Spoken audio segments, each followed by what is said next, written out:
Welcome to Michigan Reimagined, presented by Good Marketing and Wagoner Financial. And here's your host, Chris Buck. All right, so the Michigan Community Action is the state association for 27 designated community action agencies in Michigan. They're also part of a national network of over 1,000 local organizations that help people move from poverty to economic sustainability and self-sufficiency. Here to discuss more programming information and the impact on Michigan is the Community Action Executive Director, Mr. Brian McGrain. Thanks for coming back, Brian. Thanks for having me, Chris. Nice to see you. We were just chatting that last time you were on the show, you were in a different role, and I'm really excited to learn more about Michigan Community Action because I'll tell you, at its core, this show is about economic development, prosperity in Michigan, banging the drum on how Michigan is leaning into just being the top 10 state, right? And clearly, we have poverty issues. For sure. And we can talk about ALICE thresholds and all those types of things, but there's some startling statistics out there, and anything and anyone who can help raise people up out of poverty and be self-sufficient is only good for our communities, clearly for that individual, but everyone benefits from prosperity for all. Absolutely. And it sounds like that's exactly what you're all about. So to set the table, can you give the listeners an overview of what these 27 community action agencies are and the state's oversight of kind of all of that? Is it governmental, quasi-governmental, nonprofit? How does that all work? For sure. You've thrown a lot out there, Chris. I'll try to get to all those questions. But thank you for having me. I love coming on and talking about Michigan Community Action. And as you mentioned, the 27 agencies that I represent. We are a nonprofit trade association based in the Lansing area, but we cover the entire state. We represent the 27 federally designated community action agencies, which cover every square inch of the state. Those 27 serve all 83 counties. Some are single county entities. In fact, our largest is called Wayne Metro Community Action. They service Wayne County. As one might expect, they are our largest. But our second largest actually covers a multi-county area in Northeast Michigan, the Northeast Michigan Community Services Association. I believe they cover 11 core counties, but actually serve 20 counties in Northeastern Michigan, depending on the program offerings that they provide. We have 22 that are standalone nonprofits, and weirdly, 5 that are still based within county government. Those are some of our larger counties, Genesee, Macomb. I always miss one of the 5. Washtenaw, Ottawa, and Kent are actually based within the county. And I think that sort of points to our history. We were founded back in the 60s. In fact, people point often to LBJ, Lyndon Baines Johnson, as one of our founding fathers. In fact, he signed legislation back in the 60s, back in the early 60s. So in fact, we as a movement just celebrated our, what does that make it, 50-year, 60-year anniversary as agencies. In fact, my agency has been around for 50 years as of just this past year.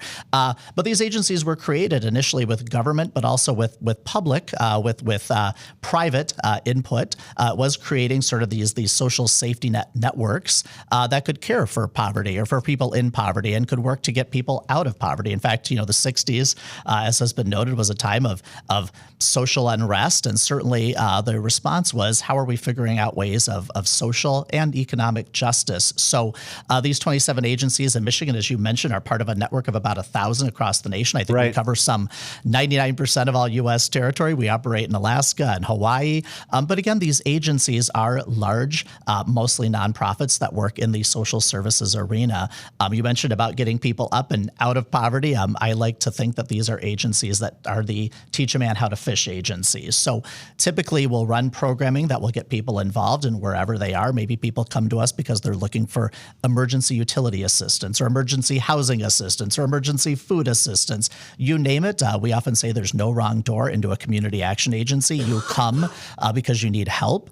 But while you're there, we love to braid all these programs together. Maybe you come in, maybe we build your trust through a utility issue. Maybe while you're there, you discover some sort of housing assistance program. Maybe you're there with a young child and you discover our Head Start resources. In fact, I think 17 of my 27 agencies are Head Start providers. But we like to get you enrolled in all the different things so we can kind of braid that together. We often run volunteer income tax assistance programming, or we do other things in sort of the economic empowerment space.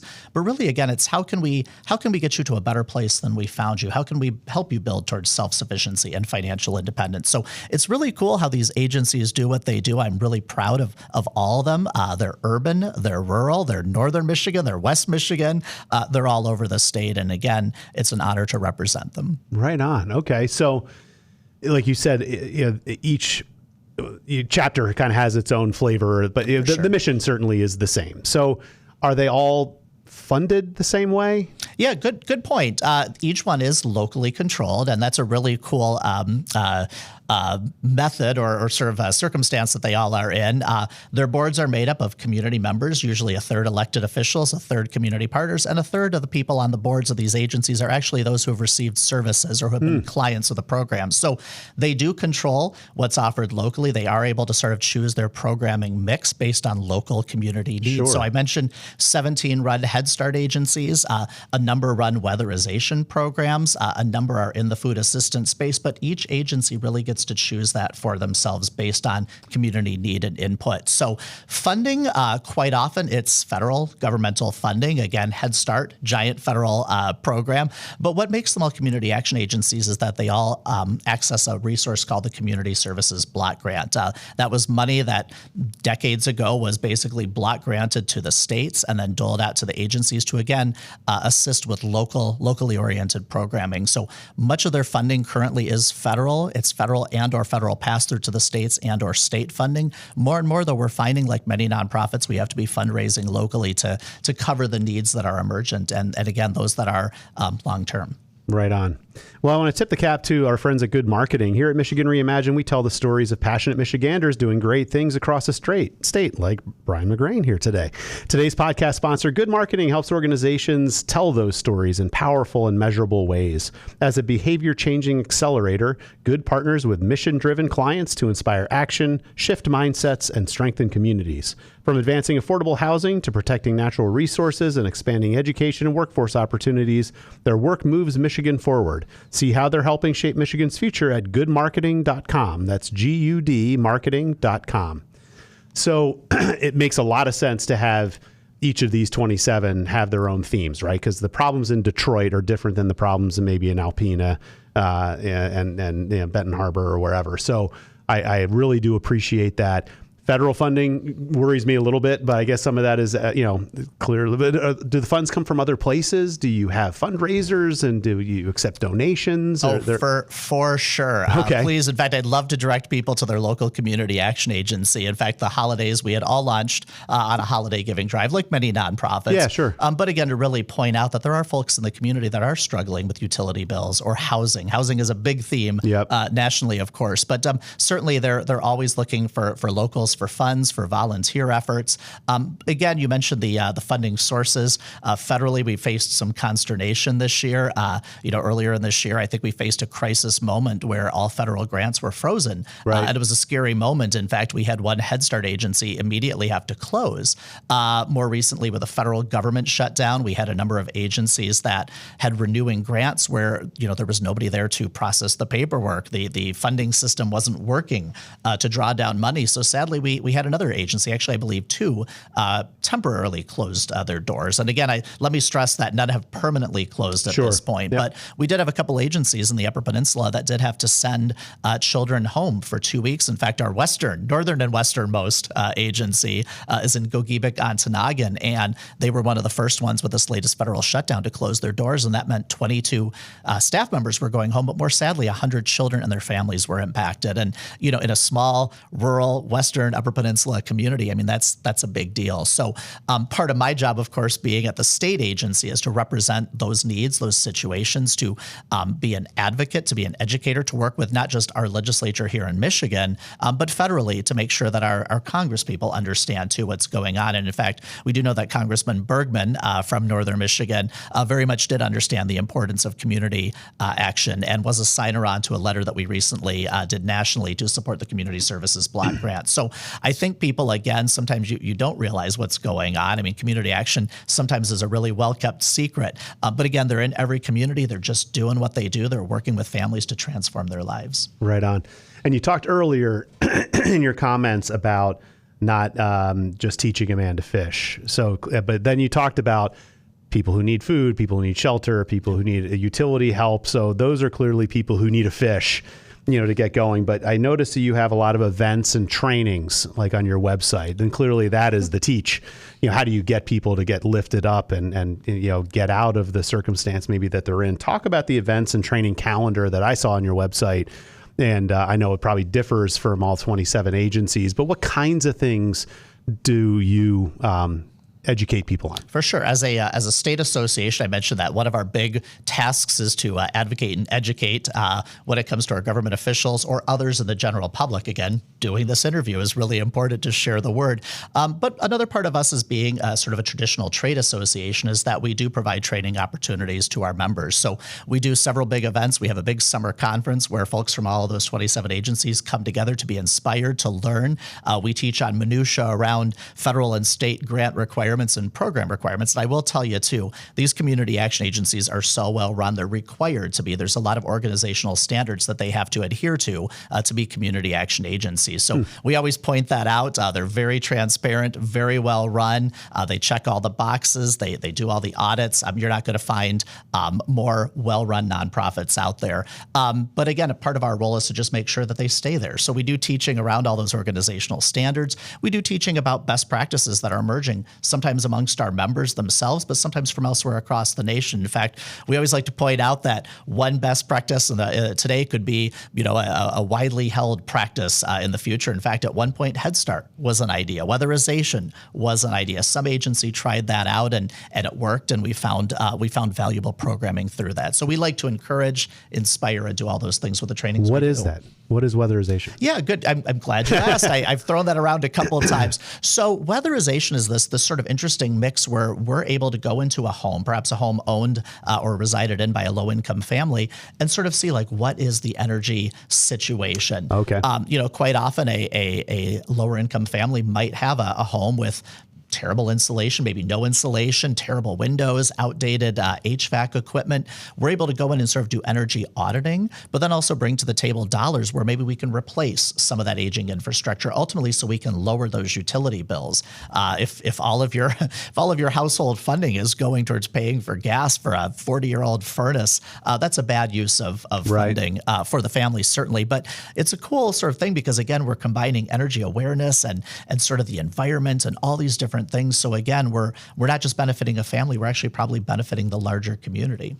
And so do you interact with other agencies? Like, do you do skills training or try to help people with employment issues, or do you partner with other people in the communities that these folks operate in? Yeah, our agencies are really well connected locally. And I mentioned each one's a little bit different. Yeah, sure. The saying in our world is if you've seen one community action agency, you've seen just one community action agency. They're all a little bit different. Not to indirectly answer your question, one of my agencies, for instance, is also the Area Agency on Aging.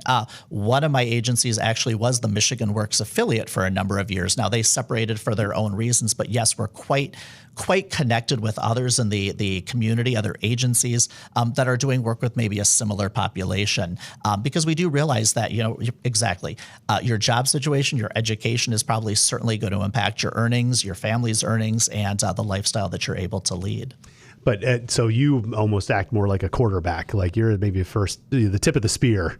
If you got an issue, get to your community action agency, and then they can really, it's like, okay, your housing needs this kind of work, so we're going to send you to these types of people. You need maybe upskilling. Your job got, aged out, and now you need to have different skills to get a better job or whatever. We're going to partner you with this agency. Or in this particular chapter, maybe they have some own internal things that they can do, right? But is that kind of how you absolutely view? We can't do it all. We do rely on partnerships. I think we'd like to try to do it all. We often are the first ones on the scene of an emergent crisis, but I'd even throw onto the table healthcare issues.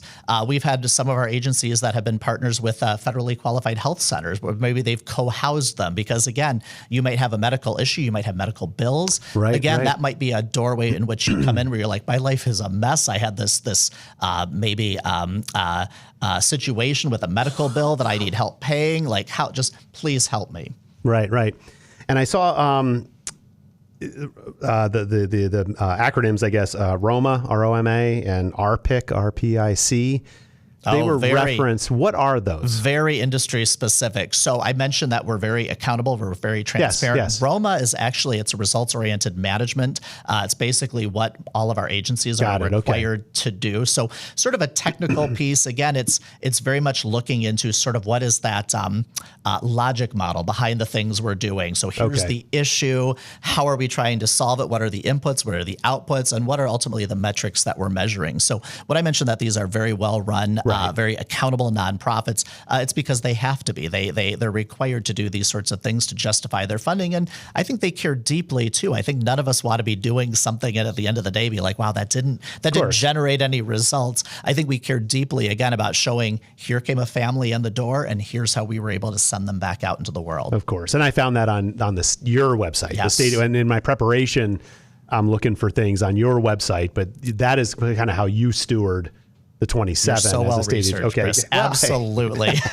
Well, and I don't just wing this. You know, I do a little prep. I know this is great. I always love coming out here. Yeah, our pick too. It's actually a grant resource that we receive because again, for us, it's in our best interest and our network as a nation to make sure that these again are well run, accountable, effective agencies. Got it.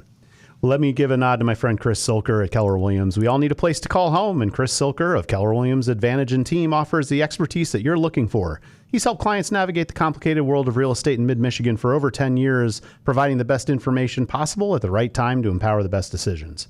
Whether you're a first-time home buyer looking for a local expert to guide you from point A to point B, searching for an income property in the competitive Lansing market, right-sizing your life, or searching for your dream home, Chris Silker and the Advantage and Team is the name to trust in Greater Lansing real estate. Visit advantageandteam.com or call Chris Silker at 517-242-9251 today to find the home of your dreams. So maybe my research on the state agency will answer this question a little bit, but I saw a member login button. Clearly, I'm not a member, so I couldn't scour that. So are the members the 27 agencies, or are there people that are members, and what does membership look like? Yeah, just our 27 agencies are members. We serve them exclusively. And as I mentioned, they're all across the state. I mentioned that some are single county agencies. I mentioned Wayne County. Saginaw County is a great example. Allegan County is a single agency. Some are multi-counties, and I mentioned 11 counties. Northwest Michigan is 10. Yeah. We actually have 6 members in the Upper Peninsula. So again, our membership is these larger nonprofits themselves. So that's a place for them to go and get kind of statewide resources because, again, peer-to-peer learning, right? For sure. You're not in there alone. It's not it's not plagiarism. It's borrowing brilliance, right? Why reinvent the wheel if Adrian or the Southeast Michigan came up with something that resonates with an Upper Peninsula agency, they can. For sure. And I would say, too, they all get together quite often. They love being together. They love exchanging ideas. They love knowing what's going on. And again, is that program working for you? Is that funding resource working? So I wouldn't encourage people to come to our website to look at membership options. But what I would encourage people to come to our website across the state. It's micommunityaction.org. There you can find our member directory. It's, I believe, the top left button on our website. But again, every county has an agency working in it. So if you're interested in what yours is, again, go to micommunityaction.org. You can search by county, and you can find those 27 agencies all listed online. Got it. So if you're listening in Kalamazoo, you could go to the state website and then find your local affiliate and then go down the rabbit hole. If you're in Kalamazoo, it'd be South Central Michigan, and you can find them on that website. Fantastic. Okay.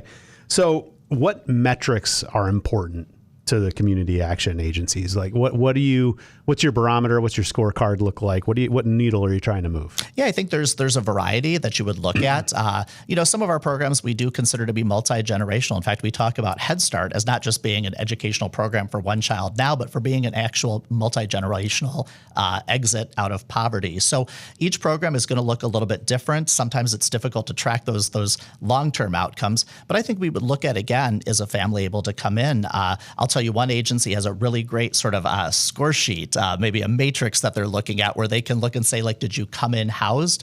Did you leave with a better housing situation? Did you come in without a degree? Did you leave with maybe a GED or a path to a high school or vocational degree? So I think, again, we're looking at how did you come in and are you leaving better and at what numbers? We serve thousands of families across the state. We're able to track that. Again, we actually have very robust tracking software, so we can show those outcomes. So we can talk about the number of individuals and families that came through and, again, how they exited. What would you consider kind of low-hanging fruit, or what's the biggest barrier to you kind of exploding out the other end of success? Yeah, I think there's a couple things. I think one, certainly the awareness. I think, for me, doing something like this, and again, letting the public know that we're out there is great. But I think on the other side, some of these programs do really operate on shoestring budgets. Some of these things take a lot of resources. I think, we can talk about some of the families, some of the individuals we've worked with, and a lot of times it is a very intensive hand-holding approach. So I could tell you more resources is one thing, but also sometimes too there are places where maybe regulation get in the way. But I think mostly I would say that just committing more into sort of the social services, the human services world in general as a society would probably find us all in a better place. Right on. Makes a lot of sense. And are there any? And again, I know every agency is different, but do you kind of credit any partnerships? Like, are there people that you find yourself really aligned with out there that you want to give a shout out to? Or are there other stakeholders, or is it really just every 27? Each of the 27 has their own local. Well, I guess I would say that, in this sort of heated, heightened partisan world, we always say poverty isn't partisan. It's nonpartisan. And in fact, every community has people who are struggling to get by. So I think we've been blessed that we have friends on both sides of the aisle, that people do understand that these are challenging issues and that they're affecting their neighbors. So we certainly would love more support. But I think, again, we do have some key supporters in the legislature, at the state, at the federal level, who again really credit these programs. You wouldn't believe how often I'm out there. In fact, when I was in DC this past year, even talking to staff at legislators' offices to hear like, oh, my sister-in-law is a Head Start teacher, or nice. We've had legislators in Michigan who've said, yeah, gosh, my daughter was a Head Start child. So, gosh, yeah, my neighbors had their home weatherized. So it's really cool to know that people across the state are benefiting from these programs, from these resources. It's nice for me to know that I'm representing people in every corner of this state, and that we're again really bringing about lifelong change, lasting good change for families. So we've had really great supporters, really strong supporters, and we really are grateful for those. Right on. So this is probably not a state agency question, but volunteerism must be a need for all 27 of your agencies. Is that right? You must need boots on the ground and people willing to give their time and money, I would imagine, as well. So what would be your message to folks as to how they can learn, how they can directly get engaged with your affiliates? Yeah, I would say check out their webpage, start there, give them a call. Most will have maybe opportunities for volunteers, for contributions, for donations. I can think of common volunteering examples might be assisting at a food banking center, a food operation, maybe helping with a congregate meal, maybe volunteering for a walk for warmth. We, again, try to every winter draw attention to the fact that there are a lot of our Michigan neighbors who maybe are struggling with heating bills or energy bills. Yep. So I would say events, again, contributions can often be useful. Again, we have a lot of children that we're seeing through our various programs, a lot of seniors too. So I'd say go to your local community action agency. Again, they exist in every community. You can go to our website, micommunityaction.org, and find your local one based on the county you live in. Awesome. Very comprehensive, but is there anything I missed? Any questions I haven't asked that you want to give an answer to? Yeah, I guess I would say one of the things that I enjoy doing in this job is going out and actually meeting with these agencies, touring these agencies, and seeing what community action looks like on the ground. And one thing that really stuck with me this past fall, I was visiting our agency that is located in Benton Harbor, but they do serve the 3 counties in Southwest Michigan. So as part of that visit, we went out to Decatur. I don't think I've ever been to Decatur in my life, small town in Southwest Michigan, but they were operating a housing shelter, basically a shelter for those who found themselves in sort of an emergency homelessness situation. And while I was there, I asked their operator, who'd been working there for a number of years, I said, tell me about the people who are coming through.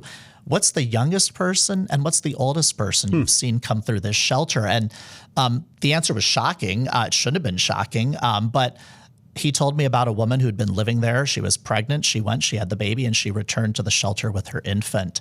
On the flip side, he mentioned that there had been a 99-year-old woman at that shelter. So this shelter really from early ages to older ages is seeing people, and this is a small rural community, and to know that homelessness is an issue that's affecting all in every part of Michigan. Again, urban we think of, but certainly in rural too. And to again know that, one, to be so saddened by situations like that, but then also to be uplifted by knowing that I have an agency that I'm representing that is providing this sort of emergency support for people of all ages in all situations, was really empowering and uplifting. Fantastic. Well, thank you for the work that you do. And I know you're here just as a representative of hundreds of people that are working at these 27 affiliate resources. And so Community Action, remind us of the website one more time. www.micommunityaction.org. Makes a lot of sense. We've been talking to the executive director of the Michigan Community Action, Mr. Brian McGrain. Brian, thanks for sharing your story.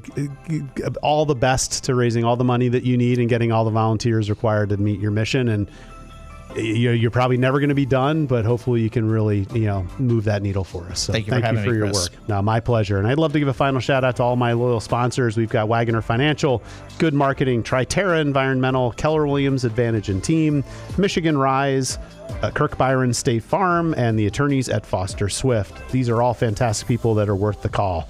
And if you found the show as a one-off, I want to remind you to follow and subscribe to Michigan Reimagined pretty much anywhere you find your podcasts, including YouTube, Facebook, Apple Podcasts, Google Podcasts, Spotify, and iHeartRadio. This is Chris Buck. Thank you for listening to Michigan Reimagined.